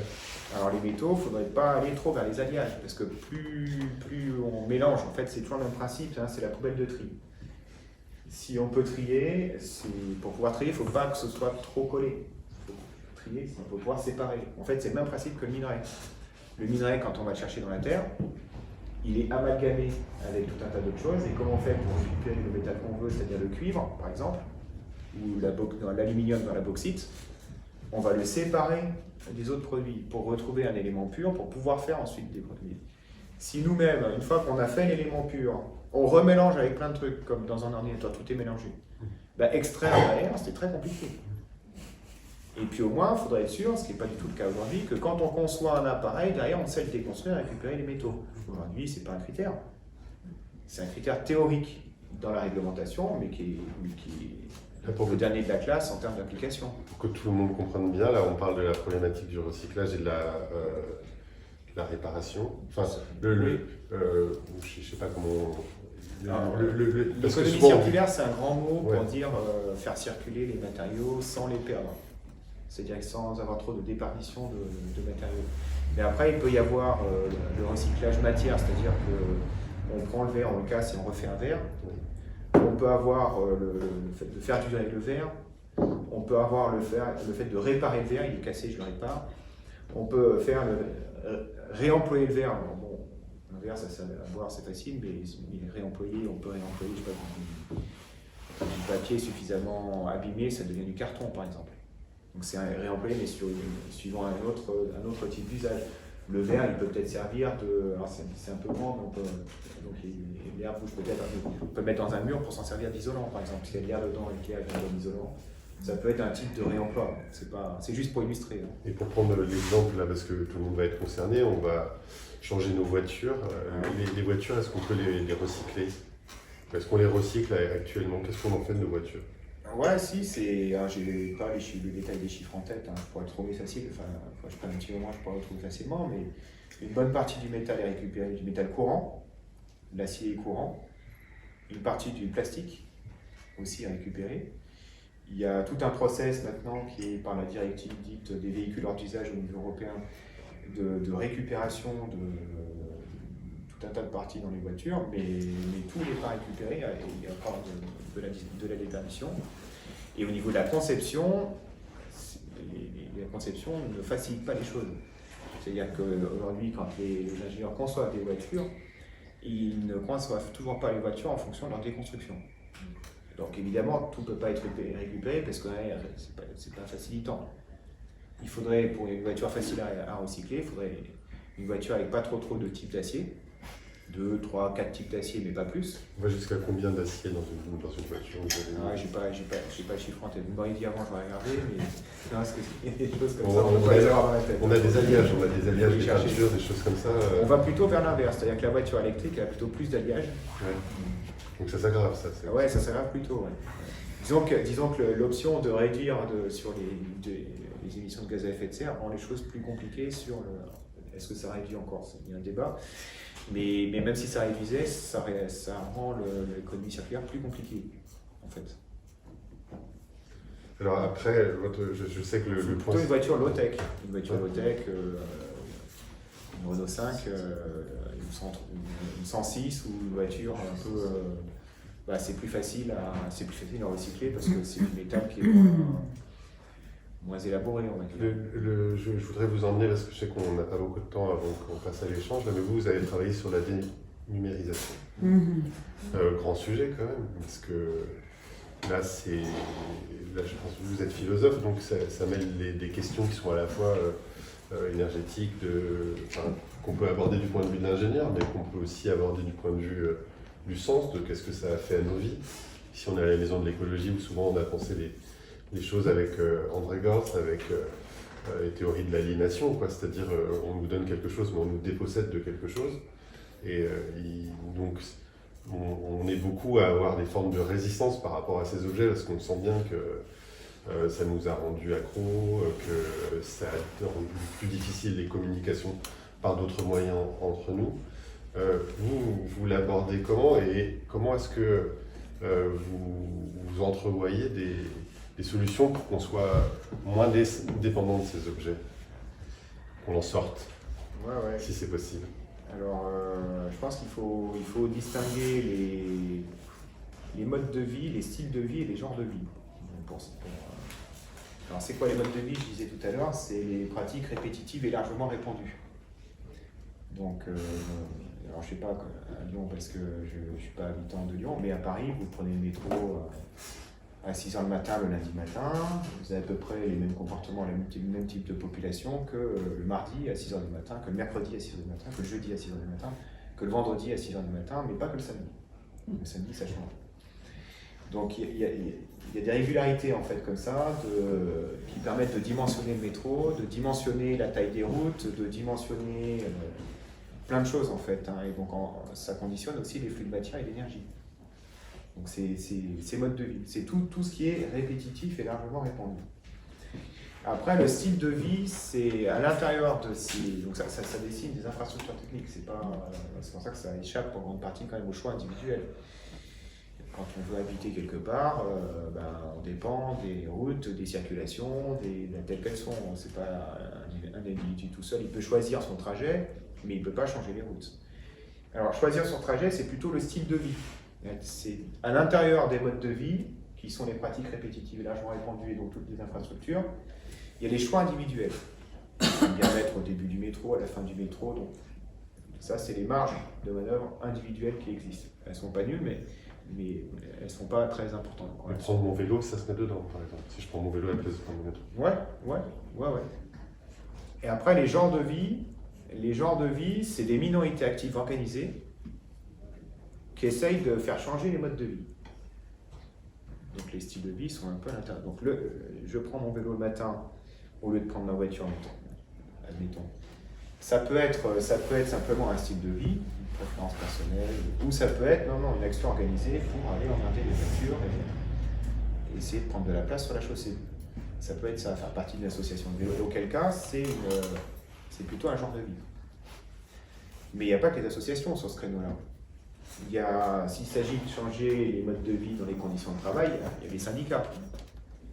Essayer d'avoir des lois qui imposent une durée légale, par exemple au 19e, qui n'est pas trop longue, ça a un impact sur les modes de vie. Les ouvriers, au lieu de rentrer en masse dans les usines à 5h du matin pour ressortir à 20h le soir, ils arrivent seulement à 7h et ils repartent à 19h. Et puis voilà, tout ça, c'est bien une influence sur les modes de vie, les pratiques répétitives et largement répandues. Mais aussi les entreprises. Les entreprises qui arrivent à essayer de séduire quelques-uns en disant « Regardez, c'est joli, prenez-en, c'est bon pour vous ». Et quelques-uns prennent le smartphone et puis rapidement, on se retrouve avec tous un smartphone. Alors comment ils font, je résume un peu brièvement, mais quand le smartphone, c'est-à-dire le Apple iPhone, c'est ce qu'on appelle un smartphone aujourd'hui, c'est une espèce de tablette avec... la caractéristique principale, c'est pas l'écran tactile, c'est le fait qu'il y ait des applications dedans. Et quand l'iPhone sort en 2007, la grande différence qu'il a avec tous les produits qui existent à l'époque, c'est qu'il y a des applications. Le mot smartphone existe déjà, mais il désigne un appareil que Nokia commercialise ou le BlackBerry, qui est un appareil qui envoie des emails. Un téléphone qui fait des SMS et du téléphone, mais aussi envoyer des emails, qui est connecté par Internet pour envoyer des emails, pas des applications. Il n'y a que l'iPhone qui a ça. Et pourquoi l'iPhone a ça? Parce qu'avant, il y a l'iPod, et l'iPod a un magasin de musique. Donc c'est cette idée de magasin avec des applications, comme maintenant Google Play ou Apple Play. Alors au début, ça paraît inutile globalement pour tout le monde, parce qu'une application c'est vachement puissant à partir du moment où beaucoup de gens l'utilisent. C'est comme le téléphone. Le téléphone c'est utile si les autres en ont un. Sinon, vous appelez qui? En fait, personne. Donc comment est-ce qu'on fait pour vendre des téléphones à des gens qui n'en ont pas besoin? Manifestement pas besoin. Il faut commencer par des niches. Le téléphone, au début, c'est le téléphone public, par exemple, des téléphones collectifs. Si on prend l'exemple du téléphone des années 70, en France, il y a très peu de téléphones au début des années 70. Et téléphones collectifs d'abord. Puis petit à petit, oui, c'est pénible, autant en avoir un chez moi. Oui, donc c'est pas d'un coup, quoi. Et au début, ça sert à rien parce que les supports de communication, ils existent, les gens communiquent, mais ils ne communiquent pas par téléphone, simplement. Et puis petit à petit, les conversations se déplacent, et quand les conversations sont déplacées sur le téléphone, l'organisation de l'espace a changé, et donc c'est assez difficile de se passer du téléphone, en fait, parce que les groupes de discussion sont par téléphone, donc ceux qui y parlent, ils se sentent un peu exclus. Parce que là, tous mes copains, ils sont sur WhatsApp. Si j'ai pas WhatsApp, voilà, c'est ça. Je suis exclu. Exactement. Et donc là, l'iPhone au début ne fait pas, disons, de révolution, mais assez vite, il y a des minorités actives qui se saisissent des réseaux qui sont offerts. D'ailleurs, au début, Apple ferme le monde des applications, aux applications uniquement Apple. Et ils s'aperçoivent bientôt que ça ne marche pas, qu'il va falloir les ouvrir. C'est-à-dire qu'il faut ouvrir l'Apple Store à beaucoup de gens qui ont envie de faire des applications pour faire des réseaux.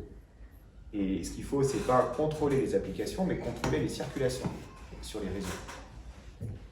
Donc contrôler les usagers, mais pas tellement l'entrée. Voilà, donc ça ne sert à rien d'être propriétaire en fait. Ça ne sert pas trop à grand chose d'être propriétaire de logiciels. Ce qu'il faut plutôt, c'est capter les réseaux qui sont les utilisateurs de logiciels. Donc au moins avoir un point de passage obligé, qui est le Apple Store. Le Apple Store, et puis l'Apple Store, c'est le moyen d'être un peu dans l'univers Apple aussi.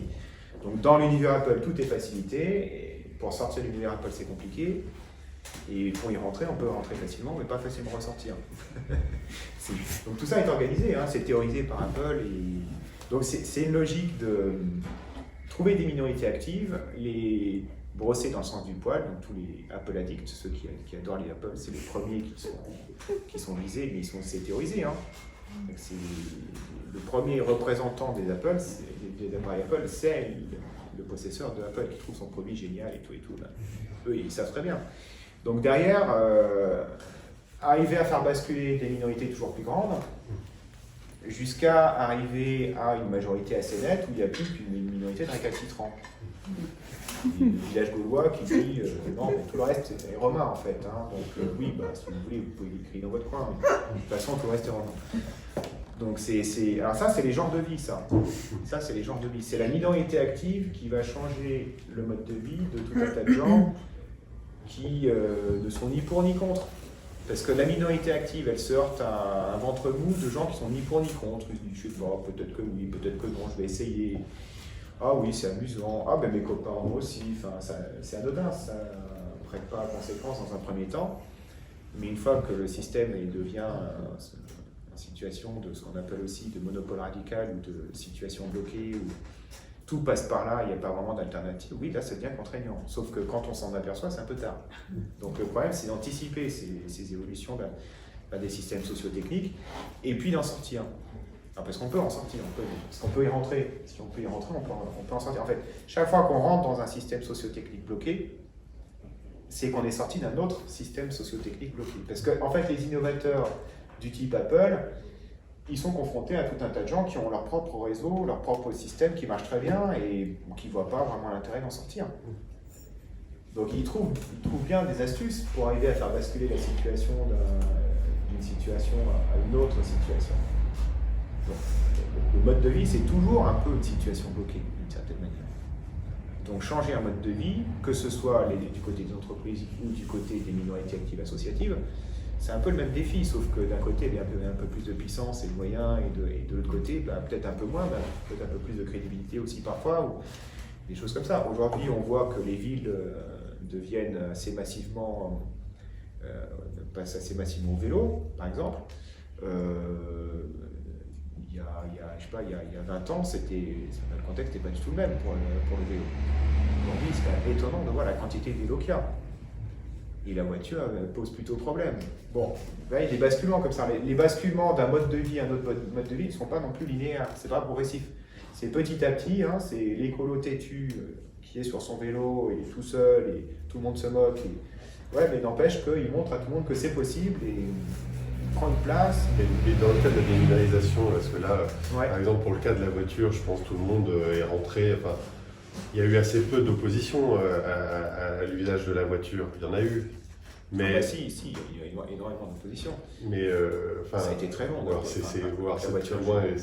Oui, mais- c'est très loin, c'est pour ça. Mais par exemple, sur la question du portable, à partir du moment où ça apparaît en France, à la fin des années 90, il y a tout de suite des oppositions, il y a tout de suite des gens qui sentent que ça va être une aliénation et qu'il y a plein de gens qui disent on n'en veut pas, on voit qu'on va dans une société qui va être moins humaine et tout ça. Donc il y a 25 ans de résistance, finalement on arrive à un moment où tout le monde en a et où toutes les administrations sont en train de numériser les procédures pour qu'on puisse avoir accès ne serait-ce qu'à nos droits.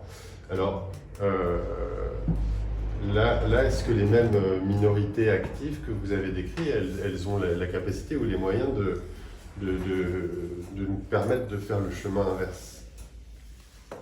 Est-ce qu'elles ont les moyens? Aujourd'hui, c'est vrai que sur le numérique, moi je suis un peu étonné de voir que la résistance est globalement faible. Et même côté écolo. Parfois, on entend des trucs assez étonnants sur le numérique, hein, y compris côté écolo. Un candidat à la présidentielle écolo que je ne nommerai pas, mais quand même assez récent, m'a quand même dit il y a quelques années, non mais Fabrice, pourquoi tu t'intéresses au numérique? C'est pas un problème le numérique. Donc je trouve, ouais, j'ai dit Yannick, non, je parle comme c'est une connerie là. Donc c'est le nœud de l'affaire quand même de tout ça. Et après je donne la parole à la salle pour les autres questions, mais je sais que vous en avez parlé. Donc, le nœud de l'affaire dans tout ça, c'est que quand même le numérique est présenté aujourd'hui comme un moyen de faire des économies d'énergie. Ah bah oui, C'est-à-dire c'est on présenté dit, comme la solution à tout. Une visio, c'est moins énergivore que de prendre l'avion pour aller voir ses interlocuteurs à Sydney, à Singapour ou à New York. C'est faux. Alors, je vous donne la parole exprès. ceci dit, deux choses. Ouais. Pourquoi c'est faux? La première chose, c'est que dans le changement des modes de vie, ce qui est très important, c'est les architectures de choix. C'est-à-dire qu'une bonne partie des gens, ce qui compte, c'est qu'ils aient des alternatives au moment où ils font leur choix. Et c'est vrai que quand on est très militant, très engagé, on va faire l'effort d'aller assez loin, dans les difficultés, mais une bonne partie de la population, elle ne va pas forcément suivre. Parce que pour elle, elle a d'autres priorités, elle a plein d'autres trucs, enfin voilà. Donc la minorité active, il faut qu'elle arrive à abaisser le seuil de difficulté de choix pour le reste de la population. C'est comme ça que font les boîtes. La voiture est trop chère, c'est pas grave, fais un crédit. Ça vous coûtera pas cher. Donc ils abaissent le seuil de difficulté en fait. Alors soit augmenter le seuil de motivation en disant ah, c'est très grave, soit abaisser le seuil de difficulté. Moi je trouve que le Vélib par exemple c'est une super idée. Pourquoi? Parce que dans Paris, j'ai vécu l'arrivée des Vélib. Dans Paris, vous avez un certain nombre de problèmes pour les vélos qui est on ne peut pas les garer dehors parce qu'ils sont volés. J'imagine qu'à Lyon c'est un peu la même difficulté. On ne peut pas les ranger chez nous parce que c'est trop petit. Et puis, on ne sait pas les réparer. Enfin, pour une partie de la population, moi je sais réparer les vélos, mais il y a plein de gens qui ne savent pas réparer les vélos et qui du coup n'utilisent pas de vélos. Le Vélib résout le problème, les 3 problèmes d'un coup. Vous voulez garer dehors. Réparer, ils sont réparés. Un problème de place, c'est dehors. Et en plus, effet de réseau, c'est-à-dire que vous mettez un cycliste, un deuxième cycliste, un troisième cycliste. En fait, ça marche de la même manière en écologie, c'est-à-dire que les faucons, par exemple, vont habiter tous au même endroit, ou en masse, parce qu'en habitant en masse, ils vont pouvoir se protéger les uns les autres. Et les bactéries fonctionnent un peu de la même manière. Elles vont se mettre un petit peu en masse pour se protéger les unes les autres. Une masse de cyclistes, ça impressionne les automobilistes, alors qu'un cycliste par-ci par-là, moi j'ai vu arriver 10 000, puis après 10 000 Vélib d'un coup, avec des gens qui conduisent n'importe comment. Ça a calmé les voitures. Les voitures se sont mis à faire attention aux cyclistes. Alors jusque-là, c'était à nous de faire attention, quoi. L'effet masse, en fait. Hein. Donc il y a des actions de ce type-là dont l'effet, c'est très, très astucieux sur le plan de l'architecture de choix. On a bien étudié quel était le besoin des gens, plutôt que se dire le vélo c'est bien, oui, mais d'accord, enfin, il y a plein de gens avec le vélo c'est bien, ils ne seront pas convaincus. Donc il faut trouver quelque chose qui correspond aux besoins.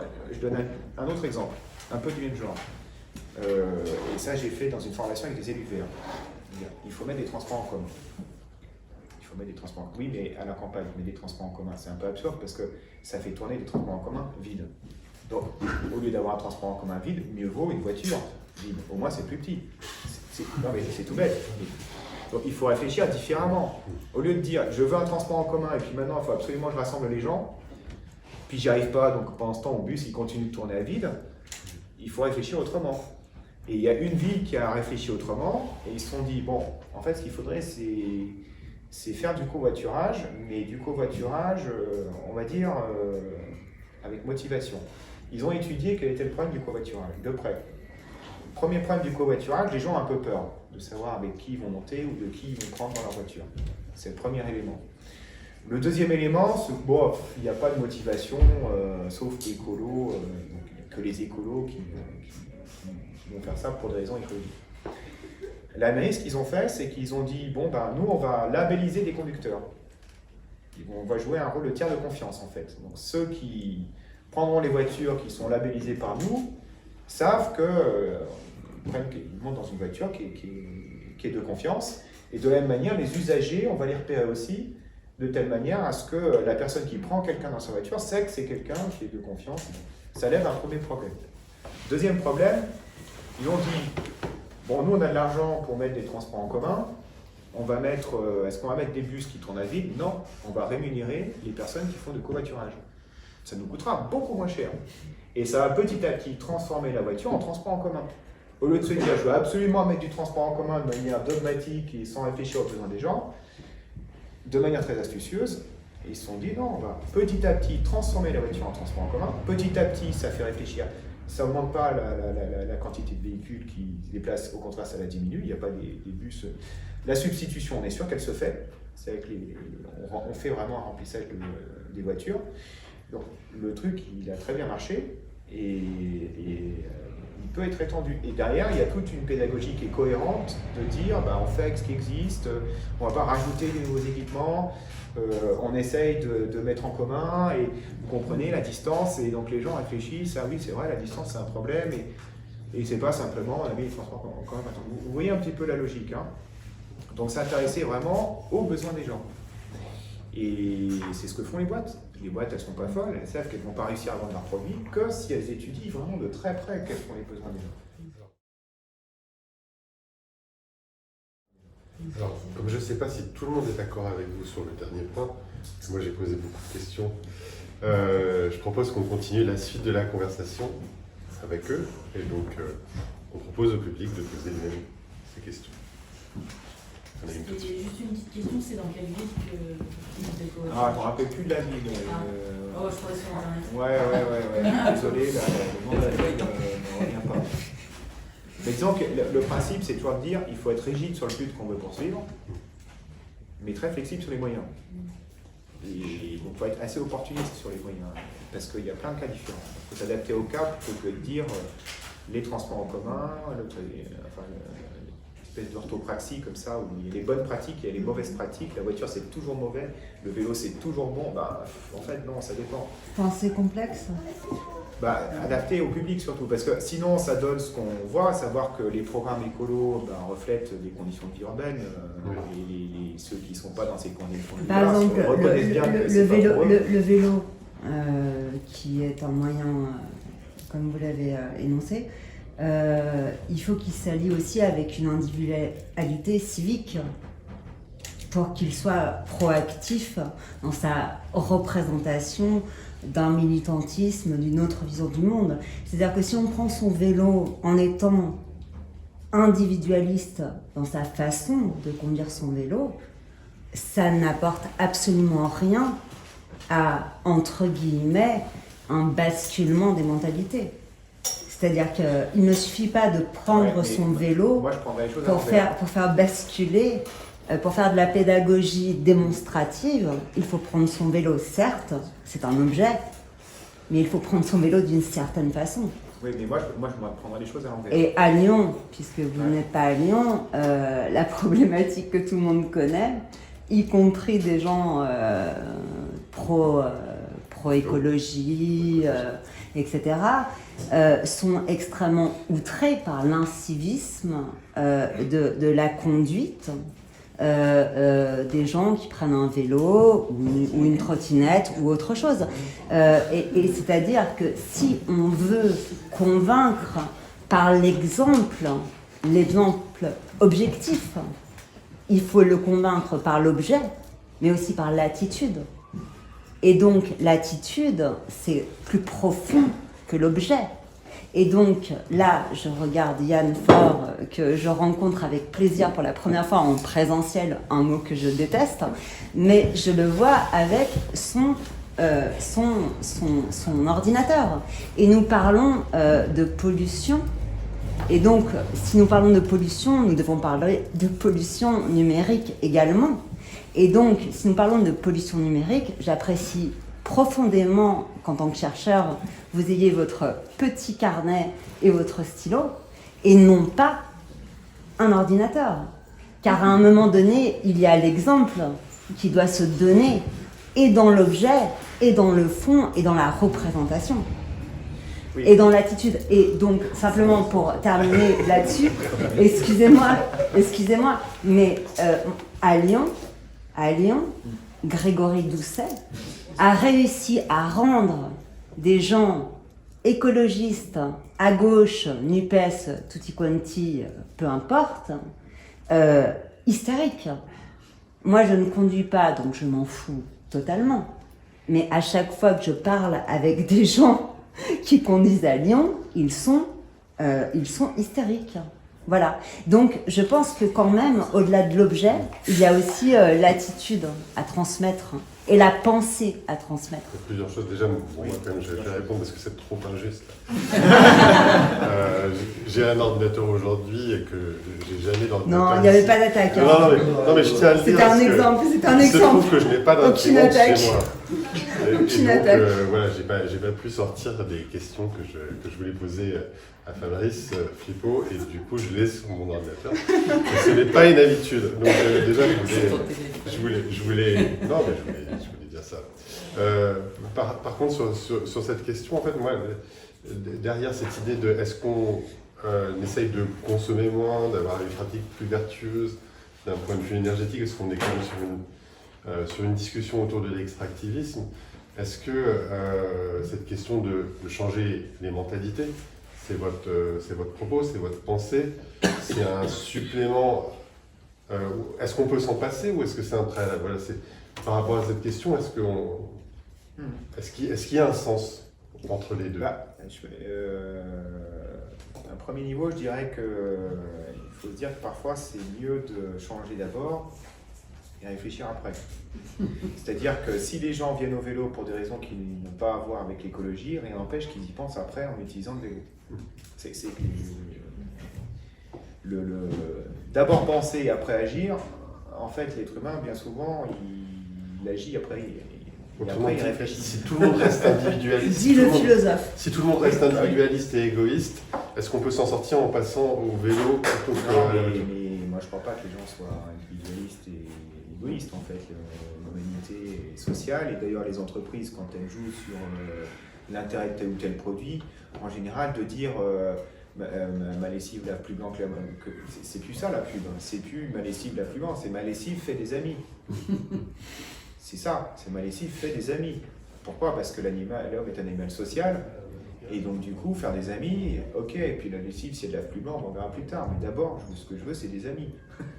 je caricature un peu, mais de l'identité sociale, et pas véritablement un produit. Et donc je pense que de ce côté-là aussi, si ils demandent de l'identité sociale, pourquoi? Parce qu'avant d'être des consommateurs de biens et de services, on est d'abord dans des problématiques d'identité sociale. Et qui sommes-nous? Pourquoi sommes-nous? Par exemple, utiliser le vélo, qu'est-ce qui a l'air de déranger? Ça peut très bien être qu'on n'a plus la voiture qui donne le statut social. Ça peut être très bien ça le premier frein. Et si le vélo devient un peu, je sais pas moi, signe extérieur de statut social, dans ce cas-là, pourquoi pas le vélo? Après, la difficulté, c'est qu'on peut pas, je pense pas non plus qu'on puisse jouer sur tous les plans à la fois, c'est-à-dire qu'il faudrait remettre en cause tout en même temps. Ça veut dire que c'est un niveau d'exigence qui va faire qu'on va rencontrer très peu de gens en fait. On va rencontrer un public qui est extrêmement limité. Alors c'est bien que ce public existe, et il va être extrêmement limité.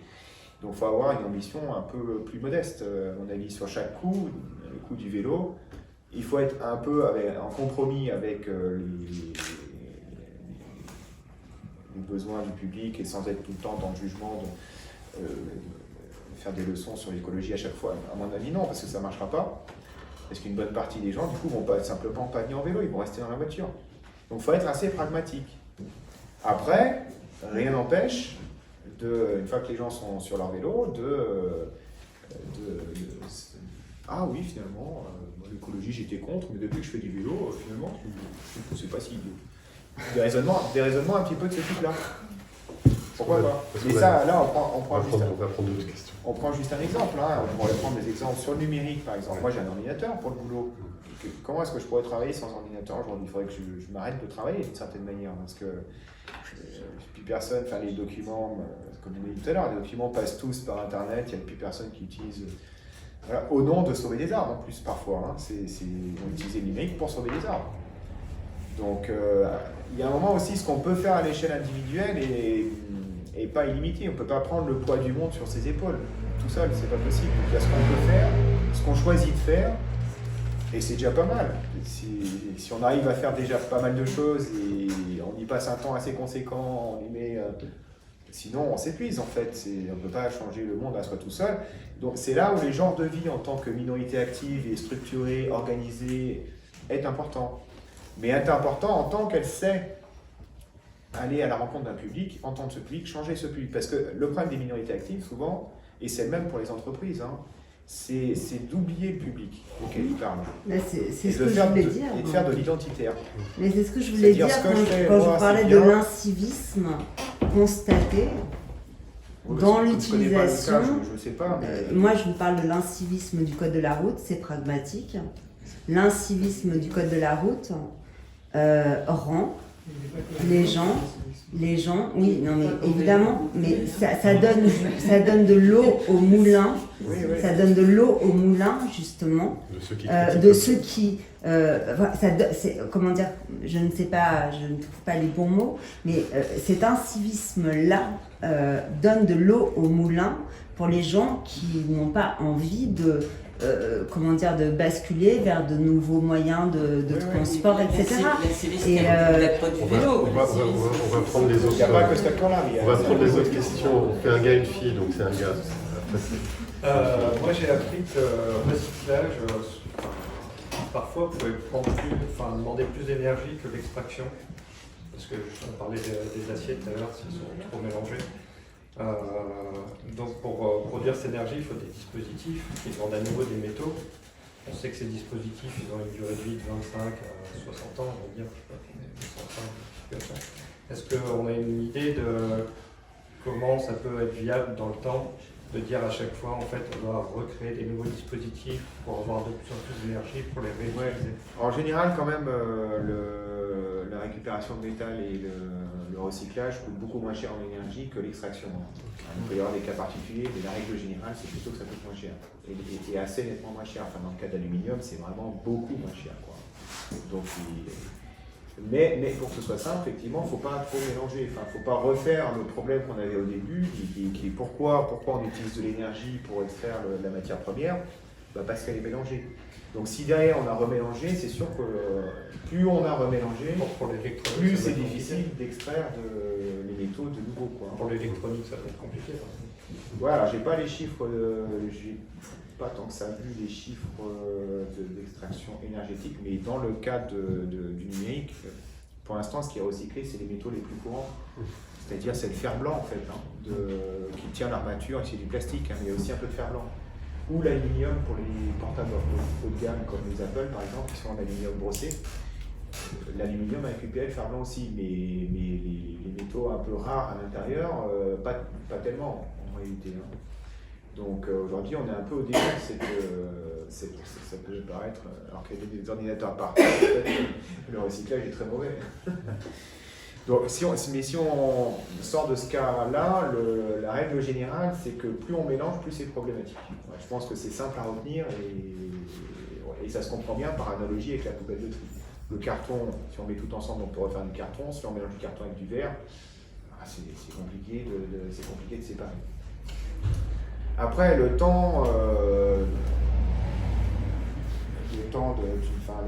durée des installations, là, j'avoue, j'ai pas vu d'études tellement là-dessus. On en est plutôt au stade de se dire comment est-ce qu'on peut récupérer, comment est-ce que ça serait possible de concevoir des objets faciles à déconstruire. Et c'est une réflexion qui n'est pas centrale encore dans la conception des objets, c'est-à-dire si on regarde la quantité d'objets qu'on a autour de nous, très peu sont conçus pour être démantelés, pour que la matière soit récupérée, sauf les plus courants, enfin les plus évidents comme le carton ou le verre. Dès qu'on va sur des produits un peu complexes, c'est pas comme ça. Ouais, je parlais vraiment des dispositifs de création d'énergie, parce qu'on a besoin d'en réutiliser des panneaux solaires, des éoliennes. On en aura toujours besoin pour créer de l'énergie, pour réutiliser les matériaux. Oui, alors c'est encore plus loin de la problématique de l'économie circulaire, c'est vraiment la production d'énergie. C'est le même problème, c'est-à-dire dans le domaine on pourrait dire le fossile, c'est le plus simple. On allume, limite on frotte avec un bâton et dès qu'on a un peu de feu, on allume, ça brûle. Donc le dispositif il est quand même super simple. Si on est sur le photovoltaïque, c'est un peu plus compliqué. Parce qu'il y a une partie d'électronique, notamment. Donc, la partie électronique dans le photovoltaïque a les mêmes problèmes que la partie électronique dans l'ordinateur. Il n'y a pas de différence, en fait. Et le panneau en lui-même, quand on regarde la quantité d'énergie qu'il faut pour fondre le panneau et refaire du panneau à partir du panneau, c'est pas si énorme que ça, c'est-à-dire que c'est juste de l'ordre de 10-15% de ce qu'a produit un panneau sur toute sa vie. C'est rentable, le photovoltaïque est rentable. Mais après, plus on va vers du photovoltaïque ou de l'éolien high-tech, c'est toujours le même problème. C'est du coup, on va mettre des aimants avec des alliages spéciaux pour les éoliennes qui vont augmenter le rendement, mais elles vont être toujours plus compliquées. Et donc du coup, ça va poser un problème croissant de recyclage derrière. Après, parce qu'après il y a les plastiques aussi. Les plastiques, ce genre de plastique n'est pas recyclable. Parce que c'est, en fait, quand on fabrique le plastique, les molécules sont faites de telle manière que si on réchauffe le matériau, elles vont se casser et non pas simplement se déformer. Et donc on ne va pas avoir le même matériau. Donc le plus simple c'est de les brûler. Parce que c'est du pétrole à la place. Je ne reviendrai plus avec, j'ai compris. Non mais ça sert d'exemple, c'est bien. Non mais il y a ça aussi, sinon... Par contre, on a une autre prof après, alors je sais qu'il y a deux questions, là, j'ai vu les mains se lever. Je voudrais bien qu'on entende au moins les questions. Oui. Et puis, pour que tout J'avais le une monde question puisse sur exprimer. ce que vous appelez les réseaux sociotechniques. Parce que Ouais. dans ma Mes repères à moi, ça renvoie à des analyses de la sociologie de la traduction, de la triche et tout ça. Ouais, non, moi, c'est pas ma référence. Voilà, et donc Ouais. du coup, je voulais savoir un peu comment vous voyez, comment vous définissez ce que c'est qu'un réseau socio-technique. Et aussi, pour moi, la question, ça va avec cette histoire de mode de vie, au sens où ce que vous dites nous renvoie à toutes les questions du design par l'usage. C'est-à-dire que finalement, il faut partir des usages pour changer les comportements. Donc en fait, on change les dispositifs techniques en partant des usages et ça permet de changer le comportement, ce que fait Google en pratique. Voilà, je voulais avoir votre positionnement ou vision là-dessus. Oui, bah, alors moi, je ne sais pas si j'ai dit réseau socio-technique, mais à un moment, j'ai dit système bloqué Ah oui, ouais. socio-technique, blocking, système socio-technique bloqué. Et j'ai parlé de réseau, peut-être pas de réseau socio-technique. Ouais, alors peut-être que je mélangeais. Hein. Oui, c'était Ouais, c'est des peut-être mots moi qui qui étaient dans la conversation, mais je ne l'ai pas aussi rapproché que ça. Et non, moi je suis plutôt sur l'analyse des modes de vie, des modes de vie pratiques, répétitives et largement répandus, qui dépendent de systèmes techniques et de macro-systèmes techniques, lesquels dépendent de flux de matière et d'énergie. Et pour les faire changer, il faut utiliser, comme font les entreprises, utiliser les interstices qui existent dans les systèmes techniques et les macro-systèmes techniques pour amorcer avec des minorités actives. Sur la route, il y a quand même la place de mettre un peu des vélos. Ça ne fait pas une piste cyclable, mais ça commence à faire exister un peu du vélo, puis après on réussit à avoir une piste cyclable, puis après petit à petit, puis après la rue est entièrement piste cyclable. Et donc c'est réseau contre réseau, mais c'est pas réseau au sens de Madeleine Lafriche, c'est réseau d'usagers, mais en masse, pas des individus. Enfin si, c'est forcément une masse, c'est une somme d'individus, mais c'est minoritaire de dire les genres de vie qui petit à petit vont reconfigurer les réseaux socio-techniques dominants existants pour creuser en quelque sorte, installer des alternatives à l'intérieur qui vont s'étendre et qui vont prendre un peu la place petit à petit des autres réseaux. Et en fait, les boîtes font la même chose. Donc, au début, on n'a pas besoin de voiture. Fin 19e, début 20e, quand l'automobile arrive, personne n'en a besoin. Ça coûte horriblement cher. Personne n'a besoin de se déplacer de ses Tesla. Enfin, on ne peut pas les réparer. Enfin, plein de choses comme ça. Et puis, petit à petit, par niche, d'abord, des usages de niche. Hein, la machine à vapeur, c'est pareil. C'est d'abord des remorqueurs dans les ports parce qu'il faut tout le temps remettre du charbon et de l'eau. Donc, il vaut mieux. On ne peut pas faire beaucoup de kilomètres. Tourner en rond, ça va. C'est un bon usage, tourner en rond. Hein. Mais il y a un usage utile du tourner en rond qui est le remorqueur dans un port. Donc les premiers vapeurs, c'est des remorqueurs. Et ainsi de suite, les usages de niche d'abord, et puis monter en puissance, parce que aussi plus le système apprend. Ça aussi, c'est que plus il y a de vélo, plus il est facile de faire du vélo. Ça abaisse le seuil d'entrée dans le système socio-technique vélo, parce que vous tombez en panne, il y a toujours quelqu'un qui vient vous aider. Système socio-technique, c'est pour ça que je Oui. fais confiance. Ouais, c'est pas réseau. Enfin, après, Et moi, je suis pas du système tout de l'école Calon, La Tour, qui, à mon avis, est une école assez apolitique, et très sociaux, très bien, mais c'est pas. Moi, je suis plutôt philo-politique. Ah, si c'est plus clair. On a une dernière question, donc j'avais une main se lever, donc je voulais pas de frustration. Ouais, bon. Du coup, c'est tombé sur la banque. À la surface, on est d'accord qu'il n'y a pratiquement plus rien. Il faut creuser de plus en plus profond, parce que ça demande énormément d'argent et qu'il y a le droit aussi, il faut qu'il soit solide pour soutenir ces super compagnies. Et puis à l'opposé, on parle de nos comportements individuels, et puis de la somme de ces comportements qui font bouger l'échiquier. Et sur cet échiquier global, je me demandais aussi s'il y avait par moment un emballement qui fait que là, ce qui nous pend un peu au nez, c'est que après avoir creusé un peu partout, il y a les abysses, et c'est un sujet qui est vraiment d'actualité. Et si vous en saviez un peu plus sur Le fond des océans. Marine, Oui, alors pour l'instant, je ne dirais pas que c'est de la science-fiction, mais nouvelle frontière. s'ils trouvent de l'or éventuellement, enfin, il faut vraiment que ce soit extrêmement rentable d'aller avec des matériaux qui coûtent très très très cher, parce que le process coûte très très très cher, il n'est pas du tout au point. Donc l'extraction en grande quantité pour le moment, non, ça c'est encore de la science-fiction. Ah ouais, Ok. ah ouais. Parce Parce que vu que c'était quand même 60% de la surface de la Terre, ça peut faire... Oui, mais ça, c'est la hype, ça. C'est-à-dire, pour attirer l'investissement, pour faire en sorte que ça se réalise, il faut dire que demain matin, on aura des tonnes de matériaux, c'est génial, et qu'on sait faire. Mais non, ils ne savent pas faire. Mais il y a quand même une part paradoxe. Vous parliez du ventre mou, des gens qui laissent faire, et puis ça devient un usage et une normalité.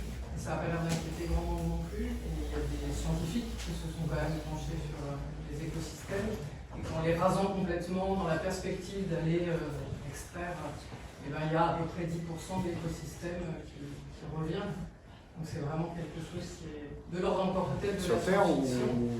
Sur Terre ou... Non, dans les abysses. Ah oui, Dans les abysses. Ah bah oui. C'est un écosystème qui est tellement lent et fragile que si... Oui, mais même sur Terre, en fait. Même sur Terre. Et les éoliennes. En réalité, il y a plein de cas. La paradoxalité entre les éoliennes et la biodiversité marine. Ouais, mais Ça, c'est une véritable paradoxalité. Il y a pas mal de cas, en fait, sur les écosystèmes terrestres où il y a des phénomènes d'irréversibilité. C'est pas que au fond des océans. Je donne juste deux exemples, rapidement. Un, sur la forêt amazonienne. En fait, si on coupe quelques arbres, qui sont des arbres un peu clés dans l'écosystème laisse la place à une espèce de savane. Donc la forêt ne s'auto-entretient pas, en fait, s'il y a quelques espèces qui manquent. Et elle ne reconquiert pas le territoire, contrairement à la forêt française qui a tendance à reconquérir le territoire, ce n'est pas le cas de la forêt amazonienne. Si elle recule pour longtemps, en fait. Autre exemple, dans le parc du Yellowstone, qui est bien connu aux États-Unis, pendant longtemps, ils avaient l'habitude d'aller parcourir le parc avec des grandes colonnes de chevaux et de mulets. Les chevaux et mulets broutaient à certains endroits. Alors, ça dégradait un peu le parc. On interdit les chevaux et les mulets. Et la prairie va... en fait, non. Parce qu'il y a des phénomènes d'entraînement et d'irréversibilité, des boucles rétroactives négatives, qui fait que... Quand certaines espèces disparaissent, en fait, ces espèces empêchent l'érosion. Et si ces espèces ne sont plus là, l'érosion peut avoir lieu. Plus l'érosion a lieu, moins les plantes peuvent revenir. Donc en fait, ça crée des situations d'irréversibilité. Mais il y a plein de cas comme ça, en fait. Alors, ces situations d'irréversibilité peuvent être temporaires, mais temporaires à l'échelle des écosystèmes. Et temporaire à l'échelle des écosystèmes, c'est pas à l'échelle humaine. Ça peut être 100 000 ans, ça peut être... Donc pour nous, c'est un peu dommage, quoi. Mais donc ce phénomène dans les abysses, qui sont effectivement dans les abysses, ou en tout cas les profondeurs marines assez grandes, parce que les abysses, c'est vraiment très profond. Là où ils vont chercher les nodules métalliques, c'est quand même pas si profond. Enfin, c'est 5-6 000 mètres, c'est pas 11 000 mètres, quoi. Parce que 11 000 mètres, c'est vraiment inaccessible, totalement inaccessible. C'est des écosystèmes effectivement qui sont assez fragiles, parce qu'il y a très peu d'espèces, qui tirent de leur énergie en général de bouche chaude,